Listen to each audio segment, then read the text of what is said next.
Good morning and welcome back to Shanti Kunj online classes. Children, in previous lecture we discussed more about plants. Chapter number 1. Today we continue our chapter and the topic is germination of a seed. तो seed का germination कैसे होता है, कैसे उगता है, आइए read करते हैं. Most plants grow from seeds but all the seeds do not grow into plants. तो ज़्यादातर plants होते हैं वो seed से ही बनते हैं, but ऐसा ज़रूरी नहीं कि सारे प्लांट आपके सीड से ही बने. Only ripe and healthy seeds which get all the favourable condition grow into new plants. तो इसके लिए क्या होना चाहिए कि आप जो भी सीड लगा रहे हैं वो हेल्दी होना चाहिए, तभी वो ग्रो कर पाएगा, अदरवाइज नहीं कर पाएगा.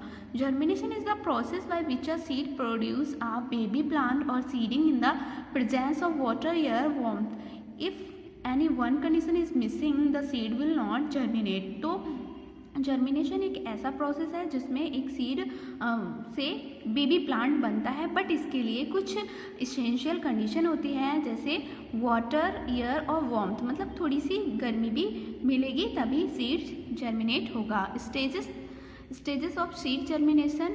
रेडिकल स्टार्टिंग में इस तरह से होगा, फिर वो उसमें वाटर में उसको डालते हैं, फिर वो सोक करता है वाटर को, एंड देन के बाद में इस तरह से एक रूट निकलती है और सीड कोट हट जाता है, जिससे फिर क्या बनता है, यहाँ पे प्लम्यूल बनता है. प्लम्यूल्स के बाद में बनता है कॉटिलेडन, और कॉटिलेडन ही हमारा आगे यंग लीव्स में कन्वर्ट हो जाता है. The embryo root pushes the seed coat. It grows down into the soil and forms the root. तो होता क्या है, ये धीरे धीरे से बढ़ने लगती है और एक रूट का फॉर्म बन जाती है. The cotyledon are pulled upward. जो कॉटिलेडन्स होते हैं वो ऊपर की तरफ जाती है. The baby plant called a seedling start coming out the cotyledon. और जब सीडलिंग होता है तब क्या होगा कि जो कॉटिलेडन है वो ऊपर की तरफ बढ़ने लगता है और रूट अंडरग्राउंड में जाती है. The stem grows longer and the leaves appear first. When the leaves develop completely, the cotyledon fall off. और जैसे ही लीव्स पूरी तरह से डेवलप्ड हो जाती हैं, जो कॉटिलेडन्स होता है वो गिर जाता है. जो यानी कि स्टार्टिंग की जो लीव्स होती हैं, look at the picture, this is cotyledon. यानी ये जो पोर्शन आता है हमारा जो सीड था उसके 2 पार्ट्स जो थे उसे हम कॉटिलेडन बोलते हैं. और जैसे ही न्यू लीव्स आ जाते हैं तो ये अपने आप से टूट के गिर जाता है. Later the branches, buds, flower and fruit appear. The process of germination is thus completed. Seed dispersal. तो हम सीड्स कैसे बिखेरते हैं, यानी कैसे बीजों को सोन किया जाता है, बोया जाता है. Plant cannot move from one place to another. So if all seed fall and germinate near the parent plant, they would not get enough sunlight, air, water, mineral and space to grow.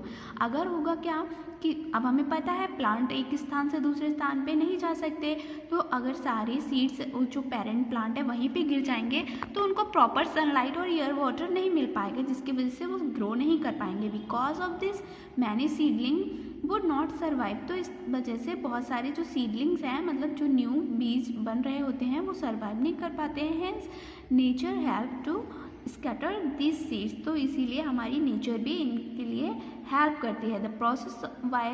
The process of scattering of seed of fruit always away from the parent plant is called the dispersal. So the process of scattering of seeds of fruit away from the parent call is called dispersal. dispersal का मतलब समझ में आया कि जो हमारे seeds होते हैं वो अपने पेरेंट्स प्लांट से दूर हट के कहीं पे जाके बिखर जाते हैं, उनको हम डिस्पर्सल बोलते हैं. Seeds are carried away from the parent plant to far off places by wind, water, animals और एक्सप्लोजन ऑफ फ्रूट्स. तो इन सब चीज़ों की वजह से भी हमारा डिस्पर्सल होता है. Dispersal by wind. Let's read it about wind के थ्रू कैसे डिस्पर्सल होता है. Some seeds are carry away to a new place by the wind. कुछ सीड्स क्या करते हैं, विंड के थ्रू एक जगह से दूसरी जगह पे चले जाते हैं. These seeds are very light in weight like seeds of the orchid which are as light as dust. तो ये सीड्स इतने हल्के होते हैं जैसे कि डस्ट होती है और उसकी तरह से इजीली मूव कर जाते हैं. डिस्पर्सल बाय वाटर, वाटर के थ्रू कैसे डिस्पर्सल होता है? द सीड्स और fruits of plant that grow in और near flowing water get dispersed by water. तो होता क्या है कि कुछ सीड्स ऐसे होते हैं जैसे ही वाटर उनके ऊपर गिरा और उसके साथ में फ्लो होकर one place to another place चले जाते हैं। Next is dispersal by animals. अब एनिमल्स के थ्रू कैसे डिस्पर्सल होता है? Birds and some animal often swallows seeds while feeding on fruits such as berries.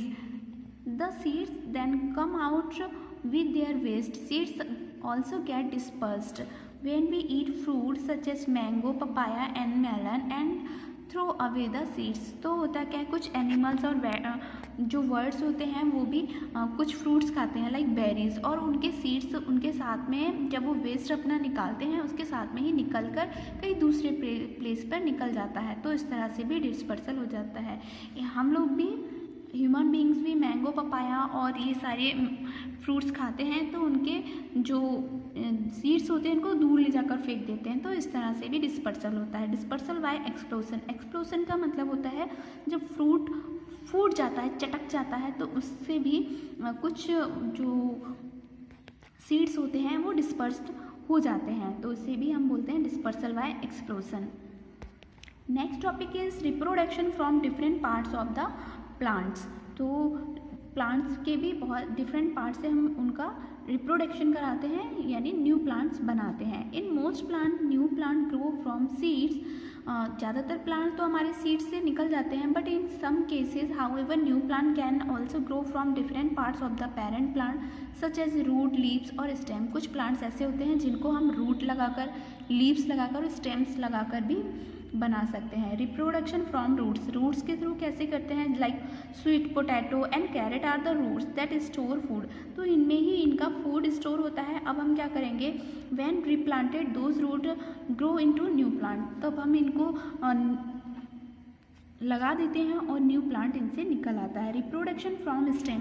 Stem के थ्रू भी रिप्रोडक्शन होता है। In plant such as rose, hibiscus, a stem cutting can be used to grow a new plant when the stem cutting is planting in the soil. तो इनको क्या करते हैं हम, जैसे कि रोज़ हो गया और हैबिस्कस लाइक गुड़हल, इनको हम क्या करते हैं, इनकी कटिंग लगाते हैं जिसे हम बोलते हैं कलम, और उसको मिट्टी में हम लगाने के बाद में प्लांट में न्यू रूट्स आ जाती हैं और न्यू लीव्स भी आने लगती हैं।